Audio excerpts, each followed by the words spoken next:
तो ओडिशावासी मैंने आमर मो बड़ पाखर टे इंटरव्यू नहीं जावा आमर ओडिशार जो मुख्यमंत्री थे सी इस्तीफा नहीं गले माने केते दुख लगुच तुमको आमको साहाଯ୍ୟ बहुत କରିଛି ଟଙ୍କାକିଆ ଚାଉଳ ଦେଇଛି ଆଉ ରାସ୍ତାଘାଟ କଲା ଆଉ ଗୋଷ୍ଠୀରେ ଆମକୁ ହେଉଛି ବହୁତ ସାହାଯ୍ୟ ବିନା ସୁଧରେ ସେ ପଇସା ଦେଲା ପରେ ସେ ହଟିଗଲା ପରେ ଆମକୁ ବହୁତ ଦୁଃଖିତ ଲାଗୁଛି ଆଉ ଆମେ କେମିତି ଗରିବ ଗରିବ ଆମେ ଚଳିବୁ କେମିତି ଆମର हेलो फ्रेंड्स जय Jagannath welcome back to my YouTube channel पुणी एक वीडियो को आपको स्वागत कर आई होप आप बहुत भल था भल खुशी रुहतु तो आपन आशीर्वाद सब मो ऊपर सदा सर्वदा रही था भगवान पाखे प्रार्थना करोड़ावासी मानक सब खुशी रखु तो ओडावासी खुशी रही मुझे बहुत खुशी रही तो आज मोर टॉपिकटा अच्छी तो आपण मैंने थंबनेल देखी जानी पारे तो ओडिशार मुख्यमंत्री विषय में किसी कहवाई चाहूँगी जेहेतु आम ओडिशार से इस्तीफा नहीं गले तो तांको प्रति मोर जो भल पाइबाटा रही था तो आपण मानू शेयर करदेवी तो बहुत कष्ट है रही पाइले से आपण मान शेयर करदे टे शांतिपूर्ण टे फिल हम से आपण मान शेयर करदे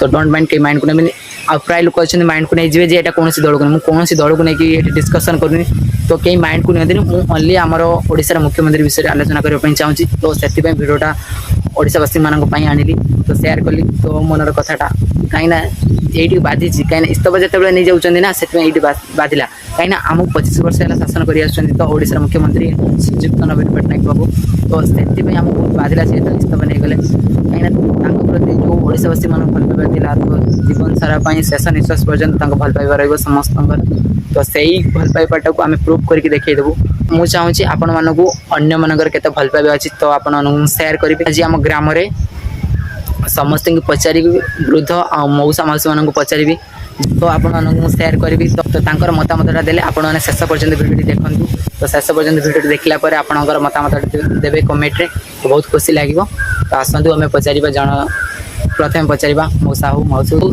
जी आम सांगे प्रथम देखा सांगे पचारिक बुझा तो मन में कौन अच्छी ओडिशार मुख्यमंत्री भल पाइबाटा कौन ओके आसतु मो जेजेंग पाखु पचारि बुझा जे नवीन पट्टनायक हारिबार कारणटा कौन कहतु अरे नवीना कहीं हारब रे नवीना बा हरई नेता कि नवीना सीना देदेला मेचे लोक बांटिया ये पा पकेट पकई दी हारे कहीं हारिला ना सी जेते उपकार करूला मंत्रिमंडल नहीं ता घरे कोठाबाड़ी करूला कि तार तो माइब ना छुआ ना हेने गुटिक पर गुटिक इमिज प्रकार चैलेंज मारे जे हरैले किसी कथा नहीं तांकु नहीं कि पुणी चिहल पुरेबे तो ओडिशा नवीन पट्टनायक आमको 25 वर्ष शासन कले तापर इस्तीफा नहीं गले ओडिशावासी मैंने बहुत मन दुख कर बहुत खुशी होती ओडिशावासी कहीं नुआ सरकार आसो नुआ नुआ पद्धति दब आउ दीटा सुइसर काम कहीं डायरेक्ट दिल्ली आसिक पहुँचब ओडिशार हेले कौन सुइस बाटर फुटब तापर जानवर छुआ ओडिशा रे नुआ मंत्री आसले सी आम पई कोन किछि उन्नत करिवो ना एमती हमको हैरान करिवो आगु अरे से कथा तो कहीं कही पारिबनी लंकार जी पशे से असुर हुए हेले ये असुर कि देवता से कथा कौन जानी स्टेज उपर को जाइए पाठ तागर हो तापर कि रूल कर देखा ना 5 वर्ष रूल करियो जे मु जन्म है पाखु देखी आसुचे ओडिशा रे मुख्यमंत्री नवीन पट्टनायक सी आज जो इस्तीफा नहीं गला आमको तो बहुत दुख लगुच तो आपण मानू केमती लगुच अरे एटा दुख सुखर कथा नुहे यहीटा का वंश परंपरा नुहे राजा पुओ राजा हब से कथा भी नुहे जी योग्यता है सी राजा है सी थिला योग्यता थिला संभालुला जदि ताठारु बेसी योग्यता हो पारती योग्यता हेले ना नेबे हेले जई राम होइकी पशिकी रावण होइकी बाहरती कि ना नेबे या जानी पारुछु सब गुड़ाक जो योजना से करा से योजना जब कार्यकारी अधिक किसी करती ताहने ना नहीं गले ता नहेने चोर ठारू पुलिस काम एकदम छुट होगला समस्ते हो से गोटे तो समस्ते शुणिले ओडिशावासी माने मो जेजेंग पाखु सी तो मतामत देला तो आपण मतामत कमेंट दिंतु आसतु नेक्स्ट पचारि बुझा आमर गाँव में वृद्ध लोक पाखु मौसा मौसी पाखु बुझा आसतु ओडिशावासी मैंने आमर मो बड़ पाखु टे इंटरव्यू नहीं जावा आमर ओडिशार जो मुख्यमंत्री थे सी इस्तीफा नहीं गले माने केते दुख लगुच तुमको आमको साहाଯ୍ୟ बहुत କରିଛି ଟଙ୍କାକିଆ ଚାଉଳ ଦେଇଛି ଆଉ ରାସ୍ତାଘାଟ କଲା ଆଉ ଗୋଷ୍ଠୀରେ ଆମକୁ ହେଉଛି ବହୁତ ସାହାଯ୍ୟ ବିନା ସୁଧରେ ସେ ପଇସା ଦେଲା ପରେ ସେ ହଟିଗଲା ପରେ ଆମକୁ ବହୁତ ଦୁଃଖିତ ଲାଗୁଛି। ଆଉ ଆମେ କେମିତି ଗରିବ ଗରିବ ଆମେ ଚଳିବୁ କେମିତି? ଆମର ରାସ୍ତାଘାଟ ଥିଲାନି, ସେ ଆମକୁ ରାସ୍ତାଘାଟ କରେଇ ଦେଇଛି। କ'ଣ ପାଇଁ ତାକୁ ହଟେଇ ଦେଲେ ସେଇଟା ଆମକୁ ଭାରି ଦୁଃଖିତ ଲାଗୁଛି। କ'ଣ କରିମୁ? ଗରିବ ଲୋକ ଆମେ ଚଳିମୁ କେମିତି? ଖଟିନେ ଖାଉଥୁନୁ। ବହୁତ ସାହାଯ୍ୟ ଆମକୁ ସେ ଭତ୍ତା କତୁରୁ ରେସନ କାର୍ଡ଼ ପଇସା ସବୁ ଆମକୁ ସାହାଯ୍ୟ କରିଥିଲା। ଆମର ଓଡ଼ିଶାରେ ଏବେ ନୂଆ ମୁଖ୍ୟମନ୍ତ୍ରୀ ଆସୁଛନ୍ତି, ତ ସିଏ ଆମ ପାଇଁ କ'ଣ କିଛି ଉନ୍ନତିରେ କରିପାରିବେ ନା ନାହିଁ ସେଇଟା ଟିକେ କୁହନ୍ତୁ। କ'ଣ କରିବେ, କ'ଣ ଧରିବେ ଗରିବ ଗୁରୁଆଙ୍କୁ ଆମେ ଜାଣିମୁ କେମିତି?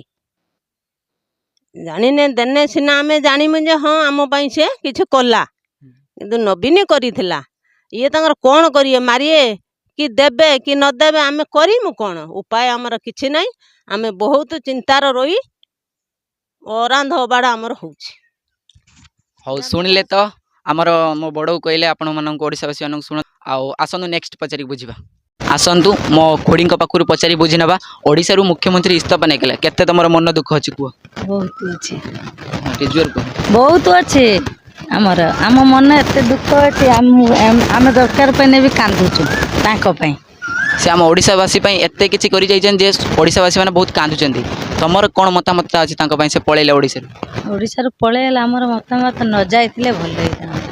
ଆମର ମନ ସେ ରହିବା ପାଇଁ। ଆମେ ତାଙ୍କୁ ଦେଲେ କ'ଣ ହେବ? ଖଣ୍ଡେ ଦୁଇଟା ଭୋଟ୍ର କ'ଣ ସେ ଜିତିବ? ସେ ତ 600 ଭୋଟ୍ର ଆଗେଇଲା। ଆମେ କ'ଣ କରିବୁ? ଲୋକ ତ ଖାଇକି ବେଇମାନି କରିଦେଲେ। ଆଉ ଓଡ଼ିଶାରେ ନୂଆ ମୁଖ୍ୟମନ୍ତ୍ରୀ ଯେଉଁ ଆସିବେ ସେ କ'ଣ ଆମକୁ ଉନ୍ନତି କରିକି ଆଗକୁ ନେବ ଆମ ଦେଶକୁ, ଆମ ଓଡ଼ିଶାକୁ, ନା ଆପଣମାନେ କ'ଣ? ଆମେ ଜାଣିମୁ କେମିତି ସେ ତାର ଆଗେଇବ କି ପଛେଇବ? ଆମେ ଜାଣିମୁ କେମିତି?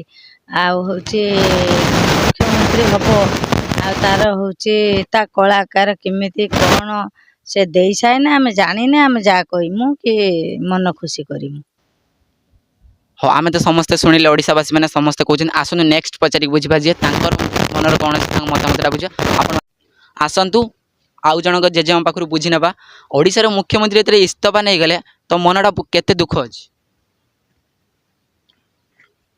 ନବୀନ ଯେତେବେଳେ ଥିଲା ସେତେବେଳେ ଆମର ବହୁ ଉନ୍ନତି କରୁଥିଲା।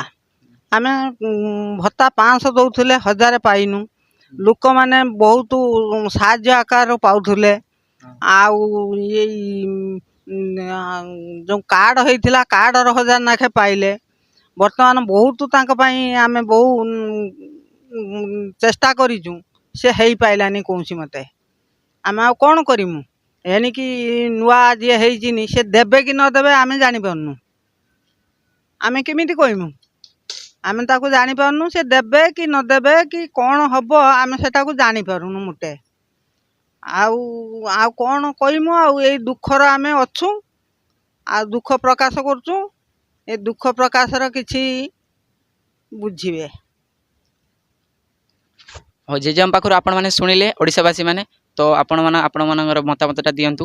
ତ ଆପଣମାନେ ତ ଶୁଣିଲେ, ଆମ ଗ୍ରାମବାସୀ ମାନେ ସବୁ କହିଲେ, ବୃଦ୍ଧ ଲୋକ ଆଉ ମଉସା ମାଉସୀମାନେ ସବୁ କହିଲେ ତ ତାଙ୍କ ମତଟା ସେ କ'ଣ ଉନ୍ନତି କରିଛନ୍ତି ଆମର ଶ୍ରୀଯୁକ୍ତ ନବୀନ ପଟ୍ଟନାୟକ ବାବୁ। ତ ସେମାନେ ସମସ୍ତେ କହିଲେ। ତ ଆପଣମାନଙ୍କ ମତାମତଟା ରହିଲେ କମେଣ୍ଟ ବକ୍ସରେ ଦିଅନ୍ତୁ, ଆମେ ଜାଣିପାରିବୁ। ରହୁଛି, ନମସ୍କାର।